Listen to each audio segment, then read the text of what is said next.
Hello students, कैसे हैं आप सभी लोग। चलिए अपनी सीरीज़ का हम नया चैप्टर शुरू करते हैं आज। चैप्टर 6 अध्याय 6 और ये है आपका राष्ट्रीय अर्थव्यवस्था की जीवन रेखाएं। ठीक, विद्या क्वेश्चन बैंक सीरीज़ चला रहे हैं हम, जिसमें जो आपके मुख्य प्रश्न हैं उनको देख रहे हैं हम। ठीक है, अब अभी बात कर रहे थे सड़क परिवहन की। अब हमसे पूछा गया है वायु परिवहन के किन्हीं 4 गुणों और किन्हीं 2 अवगुणों का उल्लेख कीजिए। वायु परिवहन यानी कि जो हवाई जहाज से आप लोग जा रहे हैं उसके लिए कुछ तो उसके लाभ भी हैं, कुछ उसकी हानियां भी हैं। यहाँ पर हम उसी पर ही चर्चा करेंगे। ठीक है, तो चलो देखते हैं इसमें गुण और अवगुण इसके। सबसे पहले गुण देख लेते हैं। अच्छी बातें हमें पहले करनी चाहिए, फिर बुरा देखेंगे। ठीक, तो देखो सबसे पहली खासियत या सबसे बड़ा गुण क्या है इसका। परिवहन के अन्य साधनों की अपेक्षा यह दूसरे स्थानों पर पहुंचने में बहुत कम समय लेता है। भारत से श्रीलंका भी अगर जाना है, एक देश से दूसरे देश तक जाने में कितना समय लगता है? आधा घंटा। आज सुबह आप दिल्ली से फ़्लाइट लीजिए, एरोप्लेन में आप बैठिए और 1 घंटे में आप पहुंच जाएंगे लखनऊ। सड़क से जाने में जहां 7 से 8 घंटे और अगर जाम मिल गया तो 9 से 10 घंटे लग जाते हैं, एरोप्लेन से या हवाई जहाज़ से आप मात्र 1 घंटे में पहुंच जाएंगे, 1 से 1.5 घंटे में पहुंच जाएंगे। इसका मतलब इससे क्या होता है? समय की बचत होती है। समय की बचत होती है तो उसी समय को और कामों में लगाया जा सकता है। ठीक, दूसरा, विदेश यात्रा के लिए सबसे सुगम परिवहन साधन है। आप अब देखिए आजकल क्या हो रहा है, हमने अभी क्या पढ़ा था पिछले अध्यायों में? वैश्वीकरण हो रहा है, भूमंडलीकरण हो रहा है। जब भूमंडलीकरण होता है, वैश्वीकरण होता है, तो एक देश दूसरे देश के साथ में जुड़ता है। व्यापारिक रूप से, आर्थिक रूप से देश आपस में जुड़ते हैं। अब देखिए, अगर देश मान लो अगर भारत अमेरिका के साथ में व्यापार करेगा, तो जिसके साथ में हम व्यापार करते हैं तो हमें उसके यहाँ जाना भी पड़ता है, हमारा सामान भी उसके यहाँ पर जाएगा। व्यापार में क्या होगा? एक दूसरे की जगह से सामान क्या होता है? आदान प्रदान होता है। सामान जाएगा, कभी हम भी जाएंगे उनसे मिलने के लिए, अपनी पार्टी से, अपने क्लाइंट से मिलने के लिए। ठीक है, तो हमें अब अमेरिका जाना है, सड़क के रास्ते से जाएंगे या जहाज़ से जाएंगे तो कितना समय लगेगा, लेकिन वायु परिवहन होने से हम आसानी से वहाँ पर समय रहते पहुँच जाते हैं। तो इसकी वजह से क्या हो रहा है, जो भूमंडलीकरण हुआ है या वैश्वीकरण हुआ है, इसको एक सपोर्ट मिल रहा है, ये उसको मदद कर रहा है। अगर वायु परिवहन अच्छा है हमारे यहाँ तो वायु परिवहन का एक फ़ायदा क्या हुआ कि विदेश यात्रा सुगम हो गई, जिसने किसे मजबूती प्रदान की? वैश्वीकरण या भूमंडलीकरण को, जो आज का वर्तमान का समय चल रहा है। वैश्वीकरण, भूमंडलीकरण और वायु परिवहन की वजह से विदेश की यात्रा सुगम बनी है। ठीक है, तीसरा फ़ायदा, परिवहन के साधनों की अपेक्षा इसमें दुर्घटना कम होती है। देखिए यहाँ पे शब्द ध्यान रखेंगे, कम होती है, होती नहीं है ऐसा नहीं कहेंगे हम। कई बार हम अखबारों में पढ़ते हैं कि जो वायुयान हैं दुर्घटनाग्रस्त हो जाते हैं मौसम की गड़बड़ी की वजह से, या मौसम में जब अच्छा बुरा आपका मौसम जो चलता है उस वजह से हमारी क्या होती है, वायुयान दुर्घटनाग्रस्त हो जाते हैं, लेकिन सड़क परिवहन के मुकाबले कम होते हैं। ठीक है, तो इसलिए एक फ़ायदा इसका ये भी है कि सड़क परिवहन के मुकाबले या सड़क परिवहन के साधनों की अपेक्षा या फिर इनमें जो दुर्घटनाएं होती हैं वह कम होती हैं। चौथा, एक और फ़ायदा, यह परिवहन बहुत आरामदायक होता है। देखिए बिल्कुल, जो हवाई जहाज़ की यात्रा होती है लोगों का सपना होता है। किस लिए होता है? क्योंकि वह बहुत आरामदायक साधन है।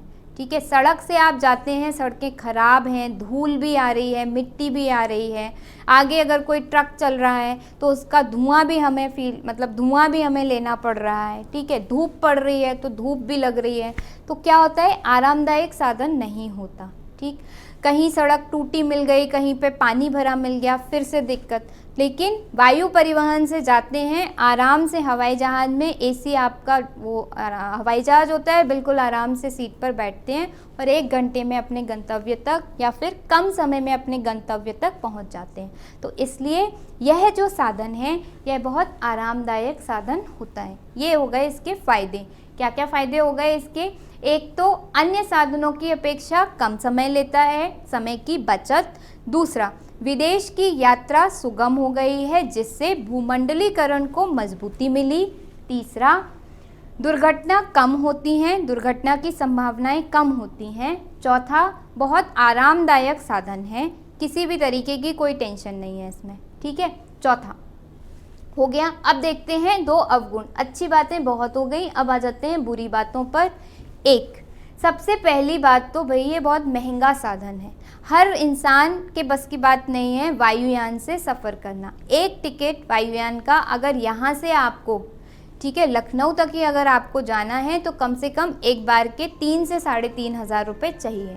ठीक है, वहीं अगर आप सड़क परिवहन से जाते हैं, बस से जाते हैं, तो कम से कम आपका 300 रुपये में काम हो जाएगा और वही यहाँ पर आपको 3,000 रुपये देने पड़ेंगे। ठीक, तो ये बहुत महंगा है और भारत जैसे विकासशील देश के लिए जहाँ पे अभी एक बड़ी जनसंख्या गरीबी रेखा में रह रही है, उनके लिए तो बहुत मुश्किल है। ठीक है। दूसरा, हवाई पट्टी के लिए काफ़ी जगह की आवश्यकता होती है, इसलिए दुर्गम स्थानों में हवाई पट्टी नहीं बनाई जा सकती। बिल्कुल सही बात है। आप देखिएगा मेरठ में ही जो हवाई पट्टियां जहां पर बनी हुई हैं, बहुत बड़ा इलाका हमें लगता है, बहुत बड़े इलाके की, क्योंकि जब एरोप्लेन हवाई जहाज़ आपका उतरता है तो बहुत बड़ा इलाके की उसे ज़रूरत पड़ती है उतरने के लिए। तो ये इलाके मतलब इतनी हमें भूमि की ज़रूरत पड़ेगी और ये भूमि हमारे जो अंदर दुर्गम स्थान है वहाँ पर नहीं उपलब्ध होती। तो एक बड़ा इसका जो अवगुण है वह यह भी है कि हमें इसके लिए बहुत बड़े क्षेत्र की ज़रूरत पड़ती है और देश जहाँ पर क्षेत्र की अगर कमी है, देखो पहले ही जनसंख्या ज़्यादा, जनसंख्या के रहने के लिए भी जगह चाहिए, रहने के लिए जगह चाहिए, उसके लिए अनाज उपजाने के लिए जगह चाहिए। तो वैसे ही हमारे पास भूमि की कमी है, तो कहाँ से तो हम इतनी ही भूमि में हवाई पट्टी कैसे बना लेंगे। तो इसलिए यह बहुत हमारे लिए मुश्किल होता है। ठीक, एक और चीज़ है इसमें जो हम लिख सकते हैं कि इसकी जो अवसंरचना होती है, जगह तो हो गई एक अपनी बात, इसकी जो अवसंरचना होती है वह बहुत महंगी होती है। ठीक है, देखिए आप जो आपका एयरपोर्ट होता है ना, हवाई अड्डा होता है, पूरा एसी आपको चाहिए वहाँ पर। ठीक, उसके बाद में वहाँ का जो आपकी अवसंरचना होती है, स्ट्रक्चर होता है, वो बड़ा महंगा होता है।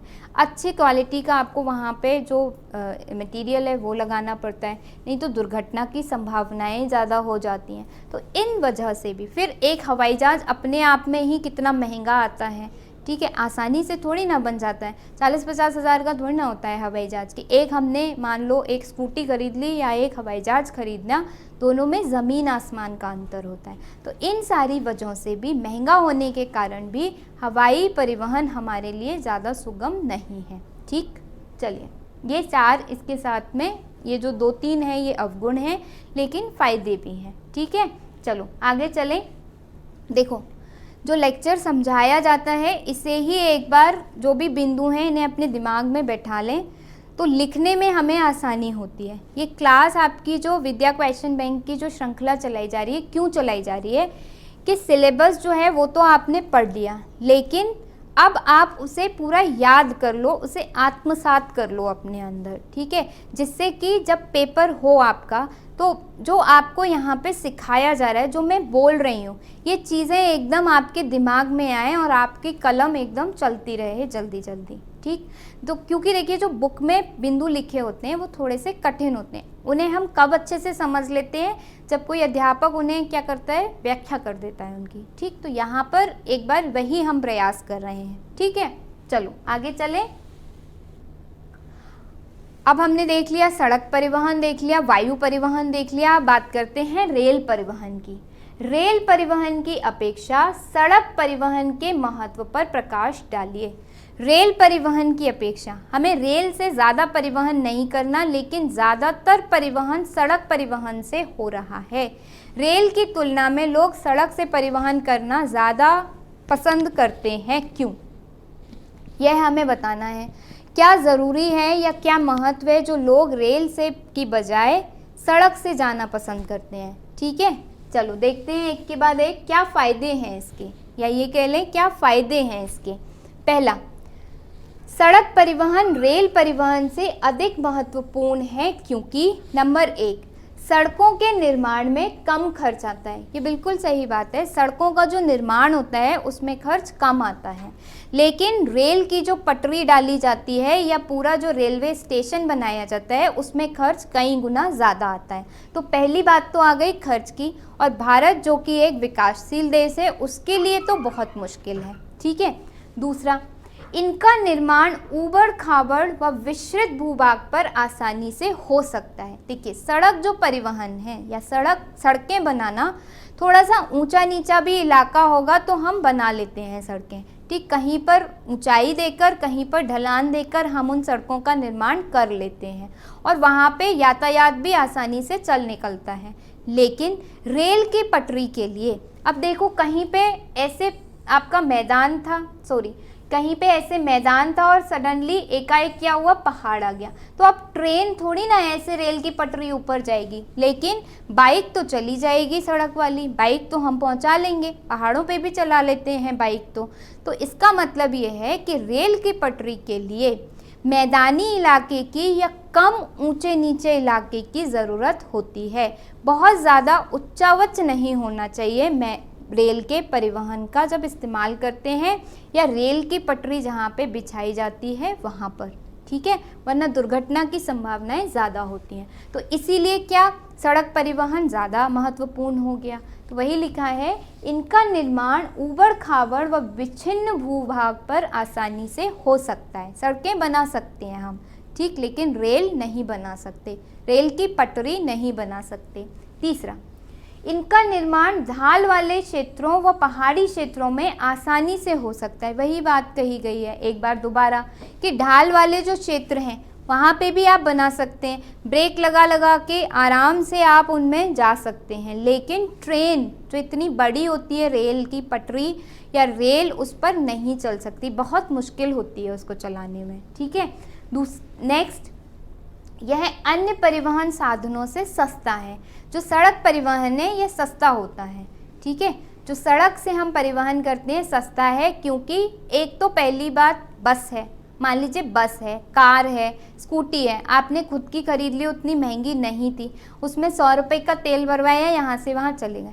अब एक पूरी रेल को बनाने में कितनी लंबी रेल होती है, रेल के बाद में उसमें सीट होती है, उसका इंजन इतनी मुश्किल से चलता है, आपका ईंधन ज़्यादा लगता है, उसमें कई गुना ज़्यादा ईंधन लगता है, तो उसके लिए खर्चा बहुत ज़्यादा बैठता है।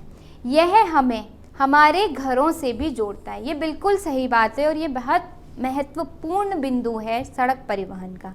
आप देखिए, आपके बिल्कुल घर के बाहर तक आपको सड़क मिल जाती है। तो अगर किसी के, मान लीजिए किसी किसान के फार्म से या खेत से गेहूं जाना है तो सड़क मिल गई उसे, उसके बिल्कुल खेत, ये खेत था, खेत के बाहर, खेत से निकल के ही सड़क मिल गई उसे, उसने वहाँ से लोड करके अपना गेहूं भेज दिया शहर में बेचने के लिए।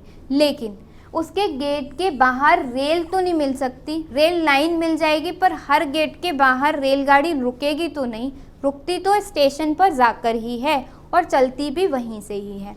इसका मतलब अगर आपको दूर दूर तक परिवहन पहुंचाना है, हर घर को परिवहन के साधन उपलब्ध कराने हैं, तो आपको सड़क परिवहन ज़्यादा फायदेमंद होगा और उसी के माध्यम से पहुंचा सकते हैं।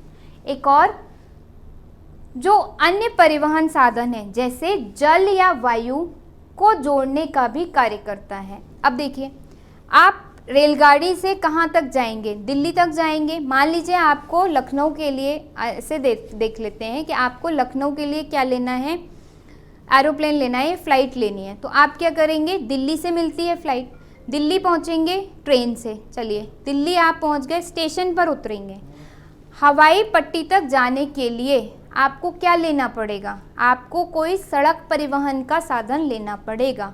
सड़क परिवहन का साधन लेंगे, या अब तो मेट्रो चल गई है, चलो मेट्रो से चले जाएंगे। मेट्रो से गए आप, मेट्रो के बाद लखनऊ पहुंच गए, मान लो आप लखनऊ से हवाई पट्टी पर उतरे, हवाई पट्टी से जहाँ पे जिसके घर भी जाना है उसके घर तक रेलगाड़ी तो नहीं जाती होगी, आपको ऑटो लेना पड़ेगा, रिक्शा लेना पड़ेगा, कार करनी पड़ेगी, तो सड़क परिवहन का सहारा लेना पड़ेगा। इसका मतलब इसकी मदद से, सड़क परिवहन की मदद से जल मार्ग भी जुड़ जाता है, वायु मार्ग भी जुड़ जाता है, आसानी से जोड़ सकते हैं। इसीलिए सड़क परिवहन ज़्यादा महत्वपूर्ण होता है रेल परिवहन के बजाय, ठीक है। लेकिन देखिए ऐसा नहीं है, रेल परिवहन के भी अपने अलग उपयोग हैं, लेकिन यहाँ पे चूंकि प्रश्न पूछा गया था इसीलिए हमने यहाँ पर उसका उत्तर दिया है कि सड़क परिवहन रेल परिवहन की अपेक्षा किस प्रकार ज़्यादा महत्वपूर्ण है, ठीक है। चलो समझ में आ गया, आगे चलते हैं। अगले प्रश्न पर देखते हैं क्या पूछा गया है। व्यापार से आप क्या समझते हैं? स्थानीय व अंतर्राष्ट्रीय व्यापार में अंतर स्पष्ट कीजिए। दो प्रश्न फिर से हैं। एक, व्यापार की परिभाषा देनी है कि आपकी नज़र में, आपके हिसाब से व्यापार क्या है, व्यापार का क्या मतलब है। दूसरा, जो स्थानीय व्यापार है और अंतर्राष्ट्रीय व्यापार है, इन दोनों में क्या अंतर है। तो दो प्रश्न हैं, उसी हिसाब से इसे हम लिखेंगे। तो पहले लिखेंगे व्यापार की परिभाषा। देखो व्यापार क्या होता है? राज्यों व देशों के बीच विभिन्न वस्तुओं का आदान प्रदान। विभिन्न वस्तुओं का आदान प्रदान क्या कहलाता है? व्यापार कहलाता है। मैंने कोई चीज़ आपको दी, आपने उसके बदले में या तो कोई चीज़ ही मुझे दी, कोई वस्तु ही मुझे दे दी, या फिर आपने उसके बदले में मुझे पैसे दे दिए, तो ये क्या कहलाया? व्यापार कहलाया। वस्तुओं का आदान प्रदान क्या कहलाता है? व्यापार कहलाता है। अब यह दो मतलब एक स्थान में भी हो सकता है, जब एक ही जगह पर हो, यानी कि मैं और आप एक ही शहर से जुड़े हुए थे, एक ही शहर से संबंधित थे, हमारे बीच में व्यापार हो रहा है। आपने कोई चीज़ जो मुझे ज़रूरत थी मुझे दे दी, मुझे कोई चीज़ जो आपको ज़रूरत थी मैंने वो आपको दे दी, तो हमारे बीच में क्या हो रहा है? निरंतर व्यापार हो रहा है, ठीक है। ये कैसा व्यापार हुआ? स्थानीय, क्योंकि एक ही स्थान पर हो रहा है। लेकिन जब यह व्यापार सीमाओं से परे होता है, देश की सीमा के बाहर होता है, चीन को मोबाइल की ज़रूरत या हमें मोबाइल की ज़रूरत थी, चाइना ने दे दिया, चाइना को गेहूं की ज़रूरत थी, हमने दे दिया, तो ये क्या हुआ? अंतर्राष्ट्रीय। जब व्यापार देशीय सीमा से परे हो जाता है तब हम उसे क्या कहते हैं? अंतर्राष्ट्रीय व्यापार। और जब व्यापार देशीय सीमा के अंदर विभिन्न राज्यों के बीच में या क्षेत्रों के बीच में होता है तब उसे कहते हैं हम स्थानीय व्यापार, ठीक है। अब अंतर देखते हैं, वही लिखा है यहाँ पर, दो देशों के मध्य विभिन्न वस्तुओं का आदान प्रदान अंतर्राष्ट्रीय व्यापार कहलाता है। देशों के मध्य यह समुद्री, हवाई एवं स्थलीय मार्गों द्वारा हो सकता है। कैसे जाएगा चाइना सामान हमारे यहाँ से? या तो एरोप्लेन से, दूर बहुत है ना, दूर सड़क तो नहीं जा रही है, नहीं जा पाएगा, तो दूर बहुत होने की वजह से या तो समुद्र मार्ग से जाएगा। समुद्र के मार्ग से पहले हमारे यहाँ से सामान कहाँ पहुँचेगा? मान लो यूपी में, उत्तर प्रदेश में गेहूँ बहुत ज़्यादा हो गया, चाइना से ऑर्डर मिला कि भैया आपके यहाँ गेहूँ बहुत ज़्यादा हो गया है, हमारे यहाँ भेज दो। हमने बोला ठीक है भेज देंगे। हम वो गेहूँ पहले कहाँ ले जाएंगे? पत्तन पे ले जाएंगे, पत्तन बंदरगाह पे ले जाएंगे। कोई भी पत्तन ले सकते हैं, गुजरात वाले कांदला पर भी भेज सकते हैं, मारमोगांव पे भी भेज सकते हैं, जहाँ हमें ठीक लगे वहाँ भेज देंगे। और उस पत्तन से समुद्री मार्ग से होता हुआ चाइना पहुँच जाएगा, ठीक है। या फिर क्या करेंगे? एरोप्लेन में भेज देंगे, हवाई जहाज़ से भेज देंगे। तो किससे होता है? या तो समुद्री से, या फिर हवाई जहाज़ से, या स्थलीय मार्ग से भी हो सकता है। ट्रेन अगर चल रही है यहाँ से बांग्लादेश, रेलगाड़ी जा सकती है तो रेल से चला जाएगा, तो वो हो गया स्थलीय मार्ग से, ठीक है। किसी देश के अंतर्राष्ट्रीय व्यापार की प्रगति उसके आर्थिक विकास का सूचक है, ये तो बिल्कुल सही बात है। आर्थिक विकास कितना ज़्यादा हुआ या हम कितने आर्थिक रूप से विकसित राष्ट्र हैं, यह निर्भर करता है कि हमारा अंतर्राष्ट्रीय व्यापार कितना है।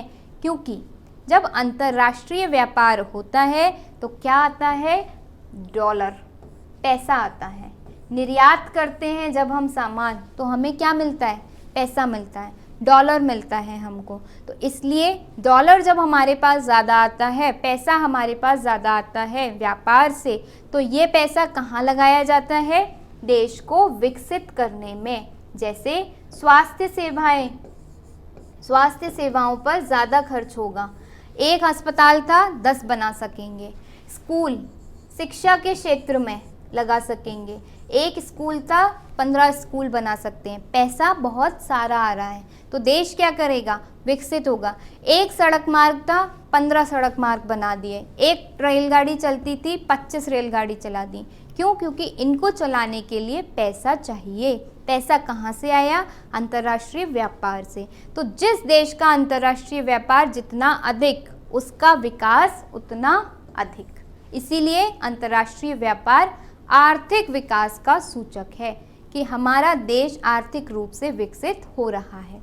नेक्स्ट, अब बात कर लेते हैं स्थानीय व्यापार की। देखो, एक देश के अंदर विभिन्न वस्तुओं का आदान प्रदान स्थानीय व्यापार कहलाता है। जैसे हमारे यहाँ पर उत्तर प्रदेश में गन्ना अच्छा होता है, हमारे यहाँ पर चीनी मिल है बहुत सारी, है ना, तो चीनी हमारे यहाँ ज़्यादा बनती है। लेकिन जो हमारी कर्नाटक या केरल का इलाका है, हमने, या फिर असम का इलाका ले लो, वहाँ पे चाय ज़्यादा उत्पादन होता है।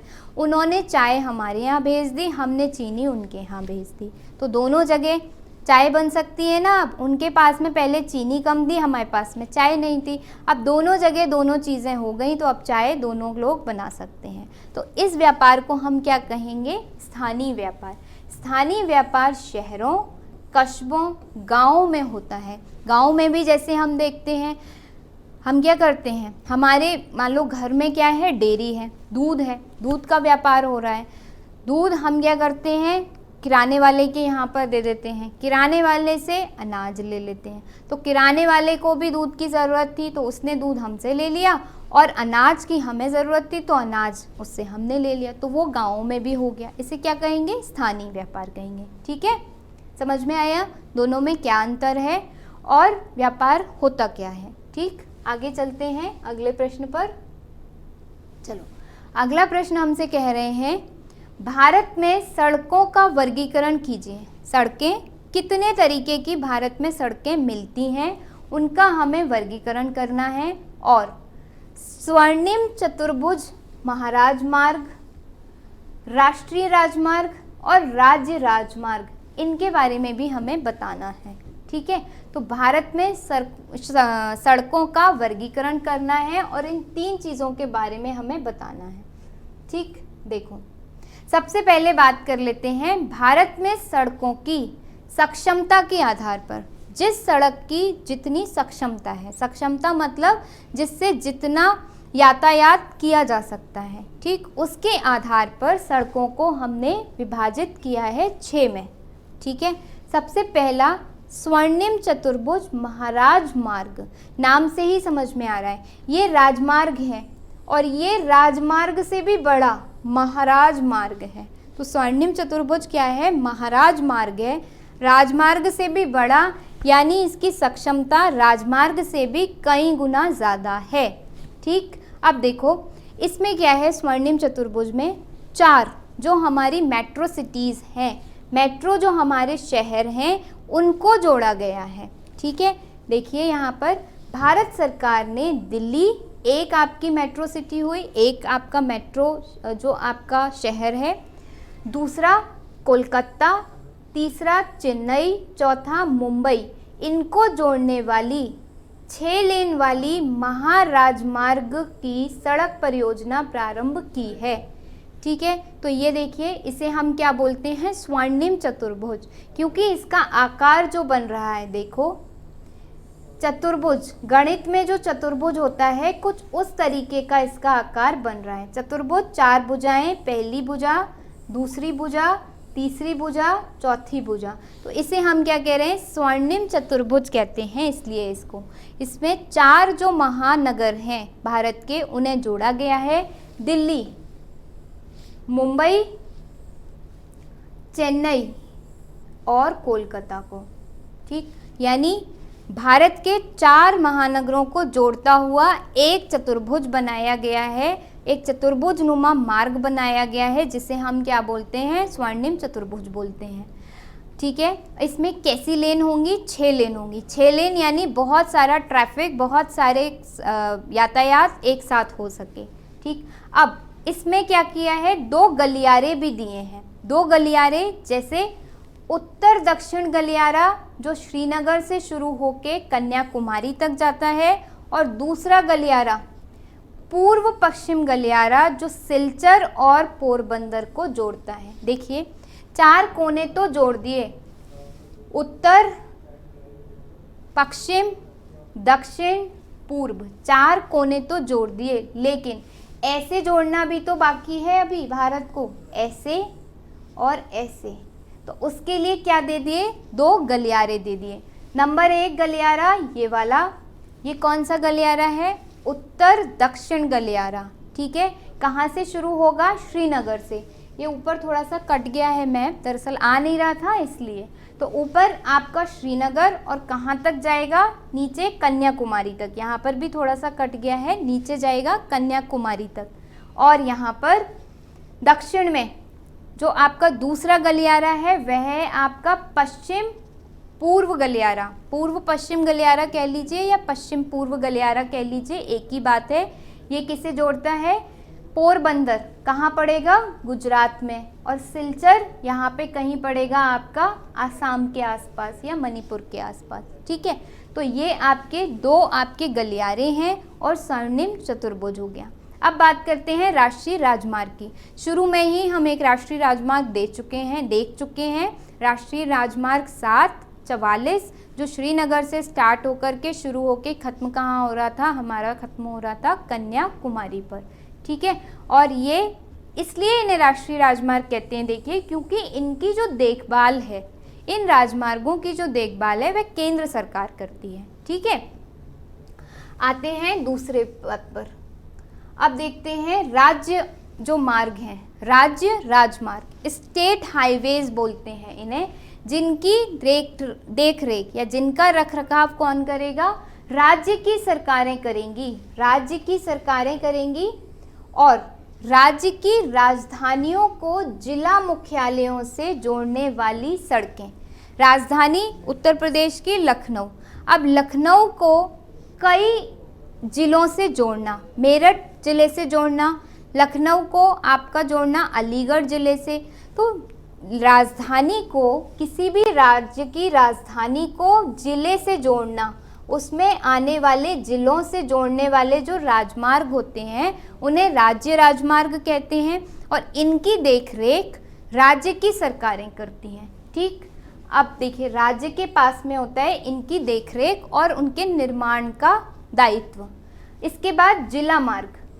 अब जिले का मुख्यालय, जैसे आपका मेरठ जिला है इसका मुख्यालय, लेकिन मेरठ के अंदर बहुत सारी तहसील आती हैं। अब तहसील तक भी पहुंचने के लिए मार्ग चाहिए ना, तहसील वाले बहुत सारे कामों के लिए मेरठ जिला आते हैं, तो उन्हें क्या चाहिए, मार्ग चाहिए। तो जो ऐसा मार्ग जो तहसीलों को या तहसीलों को जिले से जोड़ेगा उसे क्या बोलते हैं, जिला मार्ग बोलते हैं।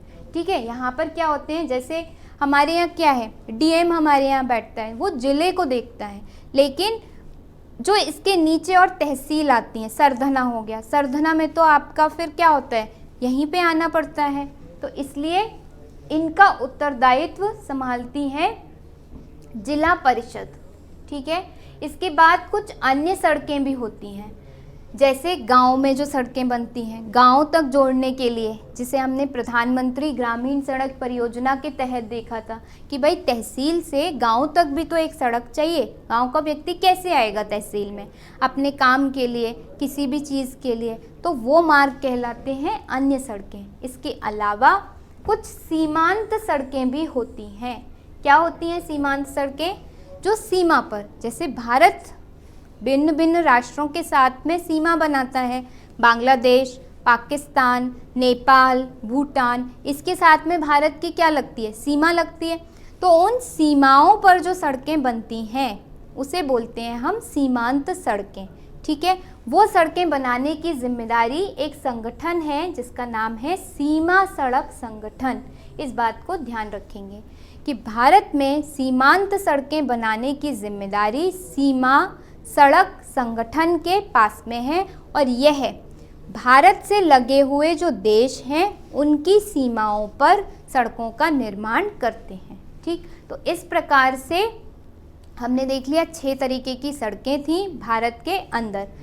सड़क निर्माण में जो प्रयुक्त पदार्थ है, मतलब सड़क निर्माण में इस्तेमाल होने वाले पदार्थ के आधार पर भी सड़कों को हम एक तो कच्ची सड़कें कह सकते हैं, पक्की सड़कें कह सकते हैं। खरंजा जैसा जो बना है कच्चा, पक्की जो आपका डामर डाल के बनती हैं वो हो गई। पक्की सड़कें सीमेंट से, इन सब से बनती हैं। कच्ची सड़कें आपकी वर्षा ऋतु में काम नहीं आती। तो साधारण सी बातें थी, समझ ही लेंगे आप लोग, बहुत सिंपल सी चीज़ें, ठीक है। तो 6 टाइप की सड़कें हमने देखी, कौन सी किसका रखरखाव कौन करता है ये हमने देखा। स्वर्णिम चतुर्भुज क्या होता है यह हमने देख लिया। सीमा सड़क संगठन जो है उसके बारे में हमने देख लिया, ठीक। चलो,